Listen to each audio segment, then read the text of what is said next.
شیطان تو آلریڈی قید ہے، نفس سے لڑنا ہے تو نفس کو بھوکا رکھ کر کے ہم مار سکتے ہیں۔ تو ہمیں اور آپ کو راستہ تو بتا دیا گیا کہ کیسے پرہیزگاری حاصل ہو سکتی ہے نا۔ ایک انسان کام سیکھتا ہے، مثال کے طور پر اگر کوئی کام سیکھتا ہے، کیوں فیاض صاحب، کوئی کام جب انسان سیکھتا ہے کیوں سیکھتا ہے؟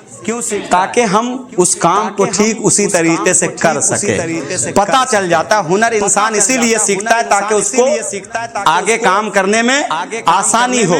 تو رمضان کا مہینہ اسی لیے آیا تاکہ ہمیں پتہ چل جائے کہ انسان اچھا کیسے بنتا ہے۔ تو یہ مہینہ آیا، بتا تو دیا، اب اگر رمضان کے بعد اس پہ ہم نہیں چل پائے تو ہم نے رمضان سے کچھ سیکھا نہیں ہے۔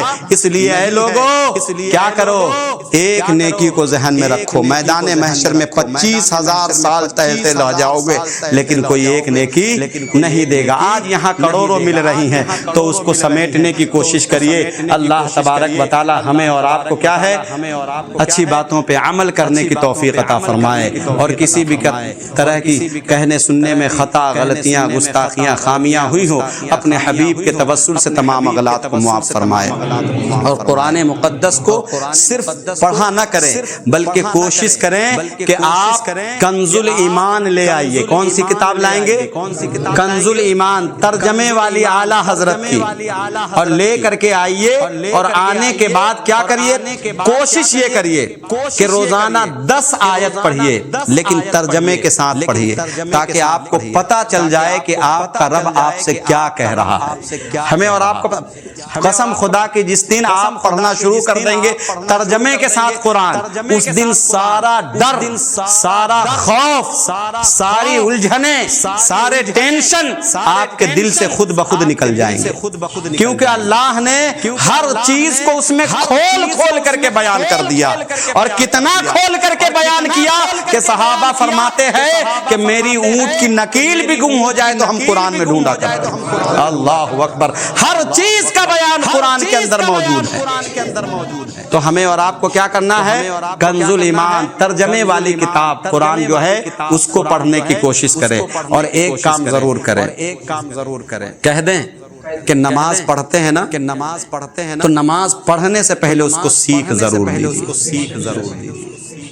سال میں 1 مہینہ پڑھتے ہیں تو کم سے کم 1 مہینہ جو نماز پڑھنی ہے اس کو سیکھ کر کے پڑھیے۔ پتا چلا کہ ہم حافظ جی کے پیچھے 2-2 گھنٹے کھڑے رہے اور ہم کو یہی نہیں پتا کہ واجب کے ترک سے نماز نہیں ہوتی ہے تو وہ کھڑا ہونا بھی ہمارا بیکار ہو جائے گا۔ آپ کو پتا ہے نماز میں کچھ ایسی چیزیں ہیں جس کو واجب کیا گیا۔ کیا کیا گیا؟ واجب کیا گیا۔ اور واجب کے ترک سے اگر دھوکے سے، بھول سے اگر واجب چھوٹ جائے نماز کی حالت میں، بھول سے اگر کوئی انسان واجب کو ترک کر دے تو سجدہ سہو کرنے سے نماز ہو جاتی ہے نا۔ واجب ترک ہو جائے بھول سے تو سجدہ سہو کیا جاتا ہے، اس کے کرنے سے نماز ہو جاتی ہے۔ لیکن اگر کوئی جان بوجھ کر کے واجب کو چھوڑ دے تو نماز سجدہ سہو سے بھی نہیں ہوگی، اس نماز کو دہرانے کی ضرورت ہے۔ اب میں جتنے لوگ یہاں پہ بیٹھے ہوئے ہیں ان سے پوچھ لوں، آپ برا نہ مانیے گا بلکہ ہم اپنی اصلاح تو کریں کہ کتنی چیزیں نماز میں واجب ہے۔ تو کوئی شاید ہے جو بتا پائے، نماز میں تحیات پڑھنا واجب ہے۔ کیا ہے؟ واجب ہے۔ کتنے لوگوں کو یاد ہے؟ لیکن 5 پارے کی تراویح سن رہے ہیں اور جیسے ہی قاعدے میں بیٹھیں گے انگلی سب سے پہلے اٹھائیں گے۔ امام صاحب جیسے ہی بیٹھے اللہ اکبر اور یہاں بیٹھے نہیں کدھر انگلی اٹھ گئی۔ ارے صاحب پوری تحیات پڑھنے کے بعد جب اشہد اللہ الہ الا اللہ پہ پہنچتے ہیں تو لا پہ انگلی اٹھتی ہے اور اللہ پہ گر جاتی ہے، تو جو فوراً انگلی اٹھا دیتے پتہ چلا کہ اس کو تحیات یاد۔ میاں جب تحیات یاد ہی نہیں ہے تو نماز کہاں ہوگی؟ کون یاد کرے گا یہ؟ کون یاد کرے گا؟ ایک غلطی، تحیات صحیح کر لیجیے۔ اور دوسری چیز، قرآن کی تلاوت کرنا بھی حرف کی ادائیگی کے ساتھ، مخرج کے ساتھ، یعنی کہ جہاں پہ ذال ہے تو ذال کا مخرج کیا ہے پتہ ہے؟ دال کے بعد جو ذال آتا ہے بہت سارے لوگ اس کو جال کہتے ہیں۔ کیا کہتے ہیں؟ وہ جال پھیلا رہے ہوتے ہیں۔ جال نہیں ہے وہ، یہ جال جو بول رہے وہ جیم کا مخرج ہے۔ کیا ہے یہ؟ جیم کا مخرج ہے۔ اور جیم کہاں سے ادا ہوتا ہے؟ جب بیچ زبان تالو سے ملتا ہے تو جیم شین یا ادا ہوتے ہیں، یہ اس کے مخرج ہے۔ اور کتابوں میں ہر حرف کا مخرج الگ الگ ہے۔ جیم شین یا، یہ جب تینوں حرف جو ہیں جب بیچ زبان تالو سے ملتا ہے تب ادا ہوتے ہیں۔ سمجھ گئے آپ؟ اسی طریقے سے ذال اور ثا، سمجھ رہے ہیں؟ جب یہ نوک زبان، کیا ہے؟ نوک زبان، زبان کا یہ اوپر والا حصہ، سمجھ رہے ہیں؟ جب یہ سامنے والے دانت کے اوپری حصے سے ملتا ہے ایسے ذال، بولیے ذال، کیا ہے؟ ذالک الکتاب لا ریب فیہ، کیا ہے؟ ذالک الکتاب لا ریب فیہ۔ اب ذال کی جگہ پر اگر آپ کہیں گے ذالک الکتاب لا ریب فیہ تو ذال کی جگہ پر جیم ہو گیا۔ کیا ہو گیا؟ جیم ہو گیا۔ تو حرف کے بدل جانے سے معنی فاسد ہو جاتا ہے، اور معنی فاسد ہو گیا تو نماز نہیں ہوگی۔ تو نماز تو آسان نہیں ہے۔ کون سیکھے گا اس کو؟ خالی 6 دن کی تراویح پڑھ لینے سے، پیچھے کھڑے رہنے سے ہو جائے گا؟ آج جو ہماری دعائیں قبول نہیں ہو، پتہ ہے اللہ کے رسول نے فرمایا نماز کئی طریقے کے لوگ پڑھنے والے ہیں۔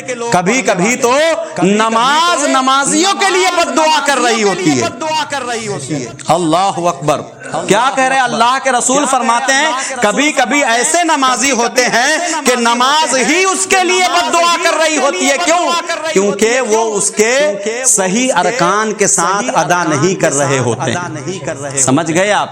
تو کم سے کم 4 سورت صحیح کر لو، سورہ فاتحہ صحیح کر لو، تحیات اور دعائے قنوت وغیرہ یہ سب صحیح کر لو، اور یہ سب صحیح کر لو تاکہ مہینے بھر پڑھو تو کم سے کم اسی کا ثواب مل جائے۔ اب بتائیے جتنے لوگوں نے پورے رمضان میں تحیات نہیں پڑھی ہے، کیا ان کی نماز ہوئی؟ لیکن وہ سینہ چوڑا کر کے گھوم رہے کہ ہم تو 6 دن کی پڑھ کے آئے ہیں، 10 دن کی پڑھ کر کے آئے۔